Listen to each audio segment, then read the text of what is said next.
E já estamos de volta ao vivo e em cores, agradecendo, é claro, o seu carinho, a sua sintonia, a sua audiência. É bom demais estar com vocês, seja sempre bem-vindo. Hoje estamos recebendo a doutora Michele Frederico Turati, fonoaudióloga, aceitou nosso convite aqui brilhantemente, já começou, é claro, falando tudo sobre linguagem infantil, desenvolvimento infantil, desenvolvimento da fala, os atrasos, tudo isso é normal. Estamos aqui para entender, para tirar talvez essa preocupação aí do papai e da mamãe, que muitas vezes entra no desespero porque compara a sua criança com o filho do vizinho. O meu filho começou a falar, e a vizinha assim, um pouco para provocar, né? Não, minha criança falou com 6 meses, aí, nossa, o meu tem 3 anos, não fala ainda. Aquele desespero, né? Doutora, existe essa preocupação, essas provocações, não existe, doutora? Existe sim. É saudável? Não é muito saudável, porque cada criança tem seu tempo, né? Não é muito saudável, mas existem as comparações. Quando os filhos são gêmeos, eu atendo várias crianças com gêmeos e os pais falam, eu comparo e ele não está adequado de acordo com a idade. Então, tem muita comparação. Na escolinha, quando começa na escolinha, tem as comparações. E a própria professora, que é uma grande aliada nossa da clínica, ela também fala que ali ainda não está legal. Então, daí a gente tem que fazer uma avaliação, os profissionais, e ver o que está acontecendo com a criança. E às vezes não é um atraso, é o tempo dela, mas tem a expectativa dos pais. Doutora, a gente viu na reportagem ali na matéria que foi muito bem feita, ali situações, por exemplo, assim, do relacionamento, de brigas e situações assim até mesmo ásperas, vividas dentro de casa. Isso influencia, por exemplo, na inibição da fala da criança? Ela vai ficar mais introspectiva, vai viver assim mais, vai ter dificuldade de falar, porque ela está vendo situações de berros e gritos entre marido e mulher, enfim, a família não vive bem. Isso pode influenciar na fala. A criança não quer falar justamente porque em casa é uma gritaria, uma provocação, briga para todo lado, doutora? Com certeza. Isso ocorre e influencia muito. Então, tem que ter muita consciência os pais de como fala em casa, porque é o modelo, como eu falei, é o modelo da criança. Então, os pais que funcionam à base do grito, do berro, a criança vai para a escola, vai ser uma criança agressiva. Ela, ao invés de usar a fala, ela vai usar o tapa no amigo. Vai chorar. Vai chorar. Gritar. Então, a parte psicológica vai estar afetada o emocional. E a fonoaudiologia anda muito junto com a psicologia. Então, muito, às vezes, para orientar os pais, às vezes, a gente foge da questão fonoaudiológica e parte para a questão emocional, porque fala infantilizada, gagueira, a disfluência na fala, né, é muito psicológica, é muito emocional. Então, tem muito a ver em casa, sim. Olha que interessante. Gente, vai ligando, vai participando. Já ligou para o seu vizinho? Já ligou para sua vizinha? Sua vizinha tem filho pequeno? Você tem uma filha? Você tem uma filha que tem o seu netinho pequeno? Vai ligando para lá. Olha, assista o programa, que é o programa para você. Dá essa orientação. Evangelize alguém, oriente alguém para essa pessoa aprender do jeito certo. O telefone está aí, gente, 19-3871-9620, para você ligar para cá, né? Ou também videsaude@rs21.com.br é o nosso e-mail. Nosso WhatsApp também, para você, está aqui o computador da minha frente, 99675-5600. Está na tela aí para você copiar. Ou Facebook, facebook.com/rede século XXI, para você também interagir através de uma dessas redes aí que a gente tem, viu? Fique à vontade. Doutor, eu terminei o bloco passado falando assim, porque é muito comum, né? Eu tenho um sobrinho pequeno, você infantiliza a linguagem com ele, tenta entrar no universo dele, no sentido assim, de repente ele não está nem aí com a tua linguagem, né? Mas assim, você tenta, o neném, titio, etc.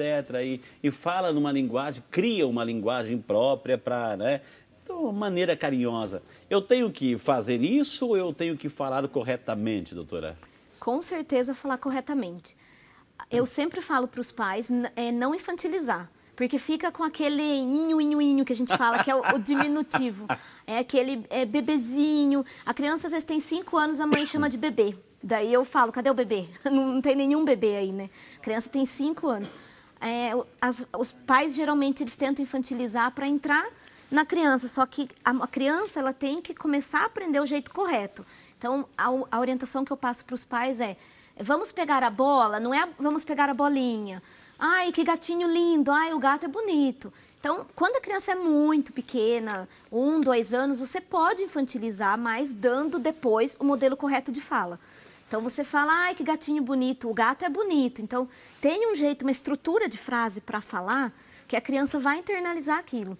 E crianças que possuem um atraso, elas compreendem bem, elas compreendem tudo que é dito. Na hora de falar, os pais ficam muito preocupados, ele não fala nada. Depois, quando começa a falar, ela engata e vai. Então, é isso que daí ela vai começar a falar o jeito correto. As crianças que eu atendo falam para eu fazer. Então, às vezes, os adultos falam para mim fazer. Então, eles começam a ter o modelo correto de fala, porque eu oriento, eu falo para os pais. Fala direito em casa, verbo corretamente, tudo correto, porque a criança ela vai entrar na escola, a professora fala correto. Então, o aprender pela força da repetição, né? Isso. Pela força da repetição. A criança imita no começo, é a imitação, né? E a imitação até certo ponto é bom. Então, ela imita o jeito de brincar do amigo, ela imita o jeito de fala, então ela vai imitar o jeito que os pais falam. E não é o inho, tem que falar igual, normal, como a gente fala com adulto. Eu tenho um sobrinho, o Guilherme, deve estar aí nos acompanhando, e eu sempre falei corretamente para ele, viu? Assim, os meus irmãos, as minhas irmãs, sempre falei errado com ele, viu? Então, aí, ó, eu sempre falei então, puxão de orelha. Titio, viu? Neném do titio.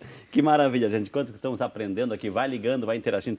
Doutor, assim, e quais são as dificuldades? Assim, o que impede, né? O que impede de a criança desenvolver a fala? Tem alguma doença? Tem alguma coisa que pode travar? Um problema de língua, um problema de palato, enfim? Isso pode também influenciar, doutora? Sim, tem o frênulo da língua. Se tiver o frênulo curto, então vai ter as trocas na fala. A criança troca o R pelo L, que é muito comum, que é o cebolinha, né? Então, isso interfere. Toda a parte motora tem que ter a gente fala que é motricidade, é parte muscular. Então, tem que ter lábios, língua, bochecha, musculatura, força muscular. Se a língua estiver flácida, a criança não vai conseguir fazer certo fonema. O atraso em si influencia a questão do estímulo, que eu já disse. O estímulo influencia. Quando começa a trocar, quando começa a fazer infantilizado, daí são outras coisas que daí tem que fazer uma avaliação geral. E a fono tem que olhar a parte muscular, a parte de língua, lábio, bochecha, o palato, que é o céu da boca. Então, tem que ver se está tudo ok. Olha que maravilha, Os gente. hábitos deletérios, né? Agora, chupeta, dedo. Isso que eu ia perguntar. E as famosas mamadeiras, né, que carinhosamente o neném quer tomar uma dedê, né? É a dedê. É uma dedê, uma dedeira, né? Então, as mamadeiras, as chupetas aí no desenvolvimento da fala, doutora. Então, nós sempre falamos, né, que é ruim, porque a língua ela tem que estar posicionada corretamente dentro da boca.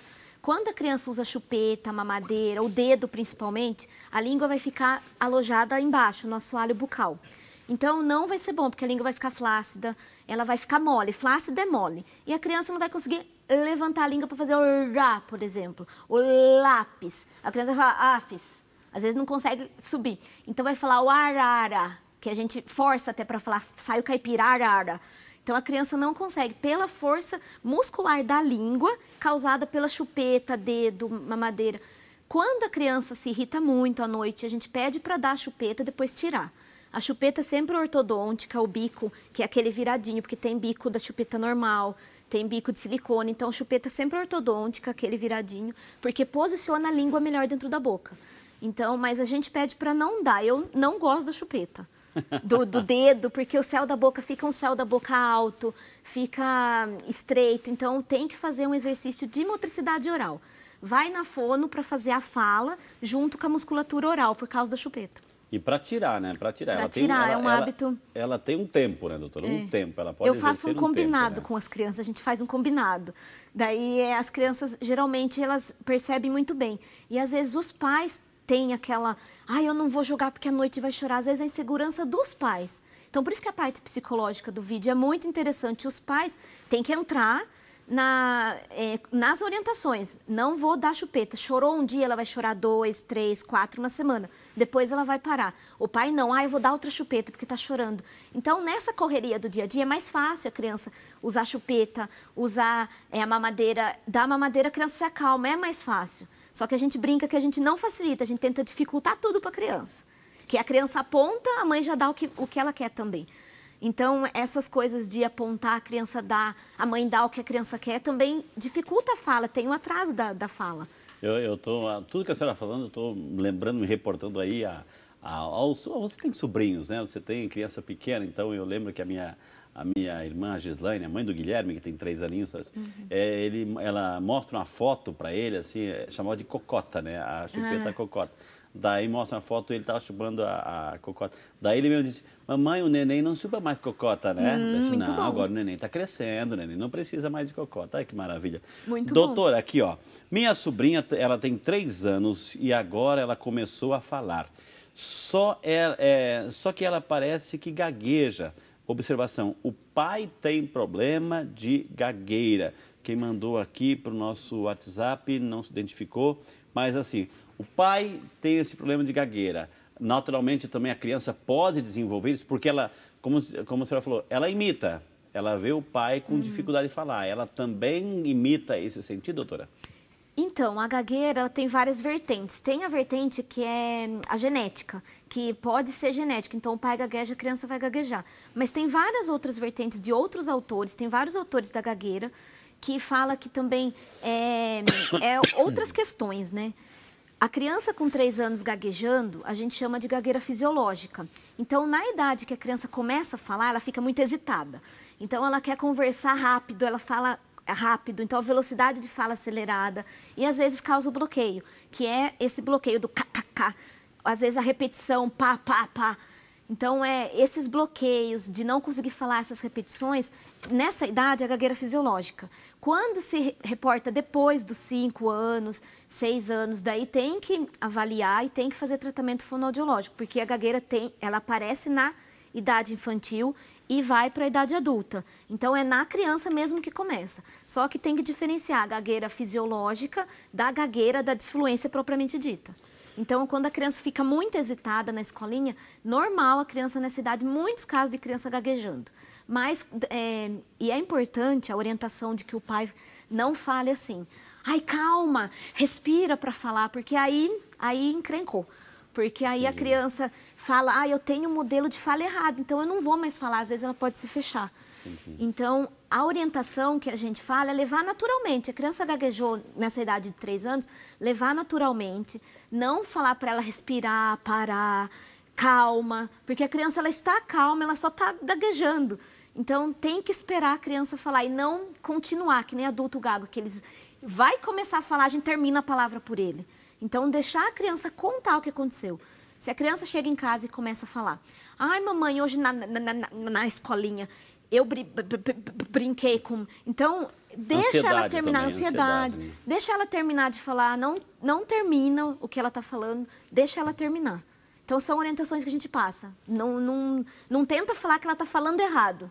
Que maravilha, gente. Quantas informações aqui, doutora. Aliás, você que tem a criança pequena, o seu vizinho, a sua vizinha, vai interagindo, vai perguntando, vai se interessando pelo programa, pelo tema, até mesmo para você poder ajudar amanhã, depois, uma pessoa assim, mas com informações corretas, viu? Com informações corretas. Por isso que a gente traz sempre um grande especialista, uma grande especialista para nos ajudar aqui. Eu quero também pedir para você, quando mandar um e-mail, quando mandar um WhatsApp, enfim, fala o seu nome, fala também a sua cidade, porque eu faço questão aí de dizer o seu nome e você que representa a sua cidade, viu? Eu gostaria que, olha, Frei, meu sobrinho, não falou o nome nem a cidade, olha que peninha. Meu sobrinho tem quase 5 anos, né? E ainda fala errado, né? Ele não tem a cocota, a chupeta, não chupa mais, mas ainda mama a mamadeira. Pode ser por isso, né? Pergunta a nossa amiga aí pelo WhatsApp, doutora. Então, a criança falando errado, não só a mamadeira, 5 anos. Não só a mamadeira. Às vezes tem alguns fonemas que são mais difíceis da criança adquirir nessa idade. Então, o encontro consonantal do pr, do tr, do trator, do braço, do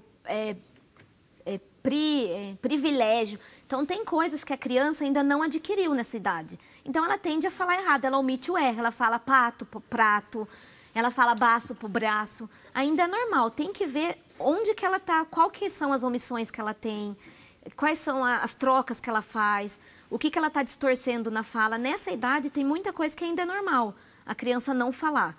Os fonemas, então, o primeiro que a gente adquire é o pã e o mã, por isso que a criança fala papai, mamãe primeiro. Depois a criança vai adquirindo outros fonemas. O encontro consonantal é mais difícil da criança adquirir nessa idade.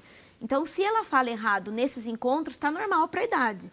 Mas o que eu sempre digo, é bom estimular, é bom a mãe sempre procurar ajuda, fazer uma avaliação, porque às vezes a criança em ambiente familiar, ela não mostra a evolução. E com o terapeuta, ela se reporta de outra forma. Então, a fono faz troca de fonema rapidinho, é questão de meses. A criança adquire, automatiza e já começa a falar certinho. Doutor Gustavo de Magalhães Souza, de Pirapetinga, Minas Gerais. Obrigado, Gustavo. Deus te abençoe. Ele tem 2 filhos e um deles tem 1 ano e 11 meses. E até hoje nunca falou uma palavra de 1 ano e 11 meses. Gostaria de saber se isso é normal e o que devo fazer, pergunta o nosso amigo Gustavo aí, que tem 2 filhinhos e um deles 1 ano e 11 meses. Então, Gustavo, nessa idade já era para estar começando a balbuciar alguma coisa. Ele não faz nenhum, tem que ver, ele não faz nenhum tipo de som, nem o A, nem o angu, ele não faz nenhum som ou não fala nada, papai certinho, mamãe certinho. Às vezes a criança não fala corretamente, mas emite som, então é normal. Tem que ver a questão, primeira coisa nessa idade, a gente vê a questão da perda auditiva, se tá tudo ok, se fez o teste da orelhinha quando nasceu, se foi feito o teste na maternidade.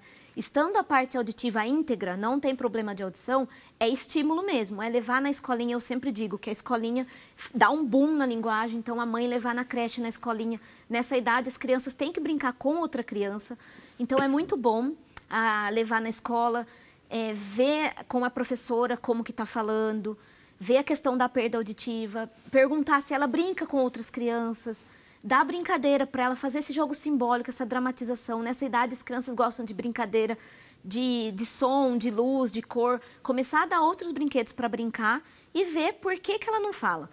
E ver se ela compreende bem. Se a criança compreende tudo e não está falando, vai um tempo para a fala, mas vai deslanchar depois.